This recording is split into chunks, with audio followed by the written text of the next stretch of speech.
hoy es viernes, yo soy Rory, estoy contento de estar contigo. It's not just any Friday, it is the Friday before Father's Day. I don't know, hopefully you've got something fun planned for the fathers in your lives.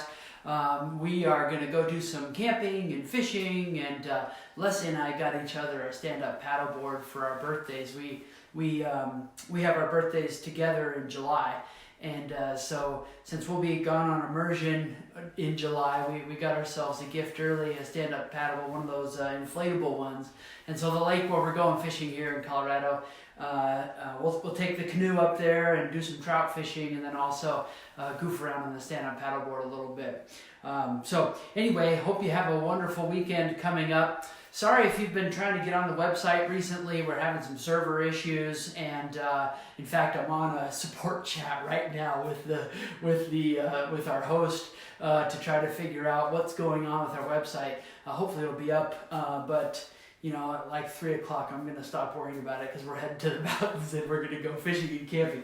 Anyway, hoy nuestra lección es dos reglas sobre pronunciación en español. So 2 quick rules on medical Spanish pronunciation. And we'll also look at just kind of some the general framework for pronunciación. We're not going to take a super deep dive in pronunciation. If you really want to focus on pronunciación, a while ago I put together 2 online courses. They're prepackaged. You do them on your own. The first one is more expository, so it's more like lecture-based course, and you go through and you take some quizzes and things. And then the second one, which is an additional add-on, if you would like to add that to your order as well, then you can submit some samples of your pronunciation, and we'll give you some pro feedback on how you did and what things you can work on. But we're not going that deep today. We're looking at some basic general rules for pronunciación and 2 particularly helpful rules that will help you look at any word and know which syllable to stress and how to pronounce it properly. So, las vocales really form la base de pronunciación en español. For the most part, if English is your first language, you can apply consonants, and they're pretty intuitive as far as the sounds of the consonants in Spanish. It's the vowels that really make a difference with your pronunciación. And so, to give you an idea, here's what the vowels sound like. And the nice thing about Spanish is that they're consistent in español. So, first of all, we have the A, which is A. So the A, I, O, and U. Those form the base of your pronunciación in español. And 90% of the time, if you just take a word and you go, focus vowel by vowel and you pronounce it that way, you'll be able to get the word pretty close to perfect. So A, I, O, U is the very first thing you've got to keep in mind when it comes to español y pronunciación. But for most people, if you're like most people, you feel like you have a problema. I mean, where in the word do I poner énfasis? Because it sounds like sometimes people will stress this syllable, and sometimes they stress the latter half of the word, sometimes the middle part of the word, and then sometimes it's the beginning of the word. So how do you know when and where to stress in a word, to give stress in a word? So here's some examples to see how this stress is really all over the place in español. So we've got doctor, el doctor. Notice it's not doctor because the O is O and it's consistent all the time. So el doctor, yeah?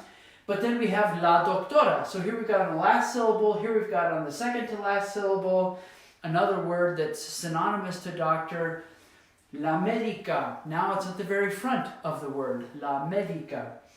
El cardiólogo. Then we have cardiología. Los rayos X. And you're saying, well, Rory, these 3 have accents on them, so I know which one to stress. Interesting thing about accents in Spanish, they don't change the sound of the vowel, they just stress that syllable. So if you've got a history with French or some other languages that have written accents that change the sound, you could just wipe all that out because accents don't change the sound, they only tell you which syllable to stress. So here it's explicit where you have to put the stress. But what about here? Los rayos X. How do you know that it's going to be on the ra syllable and it's on the e syllable for x-ray here. And then here we go with hospital. El hospital, it's at the very end. So what is the rule? Let's look at some more examples. El abdomen, las estudiantes, el dolor at the end again, la enfermedad at the end again, hinchar at the end again, hinchado, now it's the second to last. Notice it's not hinchado like it is hinchar, it's hinchado, okay? And hinchazón, now it's at the end, hinchazón, with a written accent. Well, it really boils down to two simple rules. Here's rule number one. Regla número uno. Palabras que terminan en una vocal, so A, E, I, O, U, la letra N or la letra S. So we categorize words in Spanish. If they end in a vowel, an N, or an S, then we're going to put the stress always on the second to last syllable of the word. Let's see how it works. So we had la doctora. Here we have the word broken out in its syllabification, right? Separated by syllables. So la doctora, doctora, it ends in a vowel, so it's the second to last syllable that gets stressed. Los rayos X, both of these end in a S. And so we know that it's going to be the second to last syllable. Rayos X. Las estudiantes also ends in a S. So we've got estudiantes, estudiantes, second to last syllable. And here's another hinchado, hinchado. It's not hinchado or hinchado, it's hinchado because it ends in a vowel, and so we'll have the second to last syllable stressed. Okay, not super difficult, just keep in mind if a word ends in a vowel, an N or an S, second to last syllable. Regla número dos is everything else. Todas las otras palabras stress the final syllable. And so the very last syllable you'll stress for all other words if it's not ending in a vowel, an N, or an S. So here we go with hospital. El hospital, that's why it's tal at the end, not hospital or hospital, but hospital. Pain, el dolor at the end, el dolor. And then of course, you've been around Spanish a little bit, and so you recognize that all verbs in their infinitive form or unconjugated form, they all end in an R, right? It's either AR, ER, or IR. And so all these infinitive verbs are going to have stress at the very end. And maybe that's the trick that you keep in mind, that that since hablar is hablar and not hablar, it's hablar, then you know that most of the time these words, well, definitely all of them with an R, are going to be the very last syllable. And then comer and vivir, common verbs you know. So to speak, to eat, to live, because they don't end in a vowel, they don't end in an N, and they don't end in an S, the stress is going to be on the final syllable. So one of the initial slides, we saw some words where there were some written accents, and we talked how accents don't change the sound of the vowel, they only change the stress.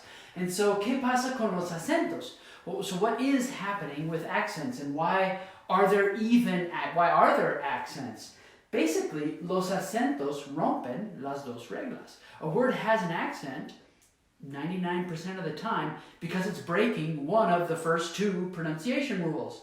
Vowel N or S, second to last syllable, everything else last syllable. So let's look at how these accented words are breaking those basic rules. So for medica, which is synonymous to la doctora, we've got medica. Now, this ends in a vowel, so the natural stress should be here, medica, but that's not how you say it. It's medica, and so we have to put an accent here in order to break the natural pronunciation rules. Same with cardiologist, ends in a vowel, so it should be here, but it's actually here. So it's cardiólogo with a written accent. Cardiology, the field of study. So now this is a hia, it ends with cardiología.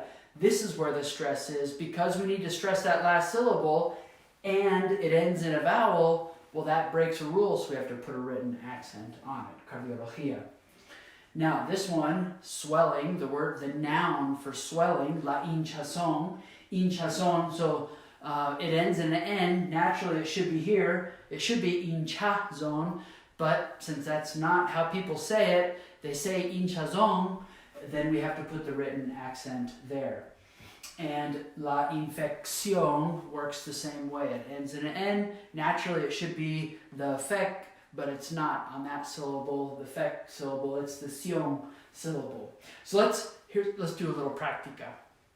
Okay, práctica. How are you going to say, ¿cómo se pronuncian estas palabras? Okay, so this is the word diabetes in Spanish. But it's not pronounced diabetes because, first of all, we know that it's not di, it's di, right? So how are we going to say this? What's the stressed syllable? You notice that it ends in an S, so it's going to be here. It's going to be la diabetes, because it ends in an S, second to last syllable. How about this one? This is the word for nurse. Enfermera, enfermera. La enfermera. Even when you say it fast, la enfermera, or native pace, la enfermera, you hear the me at the end, la enfermera. It's not enfermera or enfermera or enfermera, it's enfermera. Yeah? Okay. Continuamos. Here we've got the word for organ in Spanish. It ends in a vowel, so it should be here, but we've got the written accent here because that's how you say it. So it's not organo, it's órgano, el órgano. El órgano. And here we have the word for infection in Spanish. La infección. La infección.